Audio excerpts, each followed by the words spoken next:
화려하게 막으련 제9회 통일교육주간. 비대면으로 진행되어 현장 행사가 줄어든 대신 재미있고 알찬 콘텐츠들로 가득 채워졌습니다. 특히 매일 다른 주제로 진행된 명사들의 특강은 다양한 분야에서 평화와 통일의 중요성을 생각하게 하는 계기가 되었는데요. 내가 반한 명사 특강 하이라이트로 전해드립니다.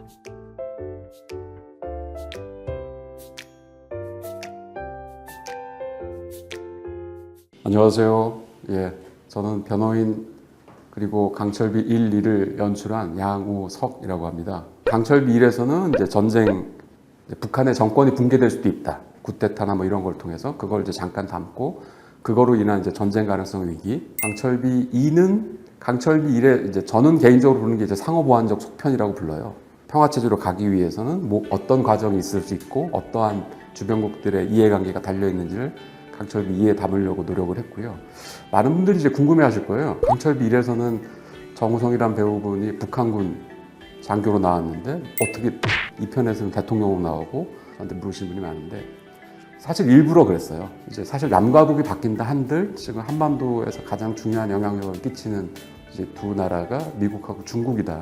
어찌됐든 그들하고의 관계를 어떻게 풀어서든지 간에 우리가 원하는 평화체제로 나가야 된다. 그 얘기를 좀 여러분들한테 간접적으로 하고 싶어서 그래서 배역을 일부러 딱 한번 바꿨었고요.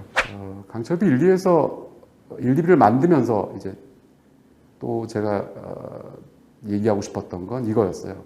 우리 대한민국이 이제 북을 바라보는 시선이 어떻게 변했는가도 사실은 조금은 이제 강철비 1, 2에 담았어요. 이제 남과 북이 평화체제로 갔을 경우에 우리에게 발생되는 여러 가지 이익들도 우리가 이제 고려를 해봐야 되지 않을까.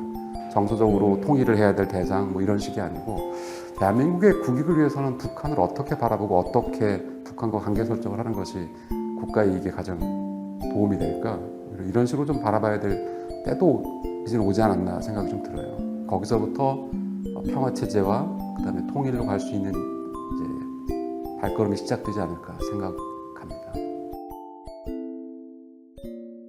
안녕하세요.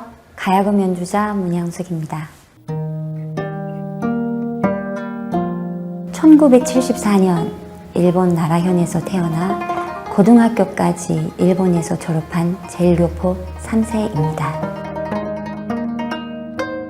아버지께서 우리말을 배워야 한다는 신념을 가지고 계셔 그 당시 민단 학교가 아닌 우리말 운동이 활발했던 조청년 학교로 진학을 하였고 그러면서 초등학교 3학년 때 가야금을 처음 만나게 되었습니다. 그러던 중 고등학교 1학년 때 통신교육이라는 제도를 통해 북한 유학길에 오르게 되었어요. 통신교육은 일본에 있는 모든 조청년 학생들이 대상의 오디션으로 여기서 발탁되면 평양 음악무용대학으로 유학을 갈 수 있는 제도를 말합니다. 이후 3년간 매해 여름방학 때마다 평양에서 전문적으로 북한식 가야금인 21연 계량 가야금을 배울 수 있었습니다. 한반도에서 문화 교류가 시작됐던 그 무렵 저는 일본으로 공연 온 한국의 산조 가야금 공연에서 전통 가야금 소리를 처음 접했고 한순간 제대로 마음을 빼앗겨 버렸습니다. 왜 이런 소리를 몰랐을까 하는 마음과 함께 그 당시 제가 처한 환경이 저로 하여금 한국행을 결심하게 만든 큰 계기가 되었습니다. 일본에서 유학을 위한 서류도 받기 힘들었고 주변에서 배신자라는 소리를 듣기도 했습니다. 그래도 누구보다 열심히 가야금을 배워 훌륭한 연주자가 되리라 마음먹고 한국행을 결심하여 1993년 5월에 대한민국에 입국하게 됩니다. 저는 2002년 당시 공연을 준비하며 평양에서 함께 같이 공부했던 친구들도 여러 선생님들과 재회하게 되었고 같은 무대에 서게 되었습니다. 이 결의의 노래전은 만감이 교차하게 만든 공연이었죠. 음악은 국경을 뛰어넘어 평화와 화합을 이루게 하는 힘이 있다고 생각합니다. 남과 북, 우리의 뿌리는 같지만 다른 환경에서 성장해왔고 지금의 음악은 서로 달라도 음악적 교류를 통한 평화와 상생은 가능할 것이라고 생각합니다. 남북한 에너지 협력은 매우 오랫동안 논의 연구되었던 주제 중 하나입니다.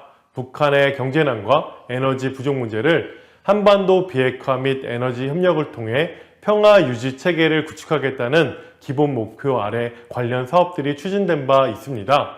그러나 해당 사업은 정치적 상황과 여러 여건 변화에 따라서 중간에 자초되었고, 결과적으로 북한 주민의 약 26%만이 전기를 사용할 수 있는 에너지 부족 상황이 일상화되었습니다.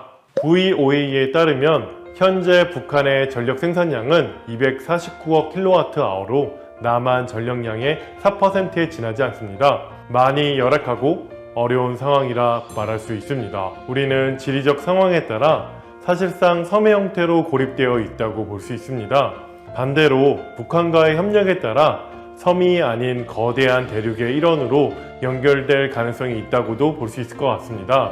북한과의 전력망을 잇고 이를 중국, 러시아, 몽골 등과 연계할 수 있다면 전체 시스템의 안전성은 높아진다고 볼 수 있습니다. 이러한 구상에 북한을 참여시킬 수만 있다면 북한은 남한에게 효율적인 전력 전송 경로를 제공하고 안정적인 전력 공급을 확보할 수 있는 이점을 가지게 됩니다. 북한의 탄소 중립과 경제 성장에 기여함과 동시에 동아시아 공동의 번영과 평화 정착이라는 효과를 얻을 수 있을 것이라고 기대합니다. 탈북민과 함께한 경험을 통해 지역별 냉면의 조리법과 특색을 살펴본 북한 음식 강의. 조선시대 정조를 통해 바라본 소통과 통합의 리더십 강의는 통일부와 국립통일교육원 홈페이지 및 SNS 채널을 통해 풀 영상으로 만나보실 수 있습니다. 다채로운 콘텐츠로 만나본 제9회 통일교육주간. 내년은 보다 안전해진 현장에서 학생들과 시간을 보낼 수 있기를 기원해 보겠습니다.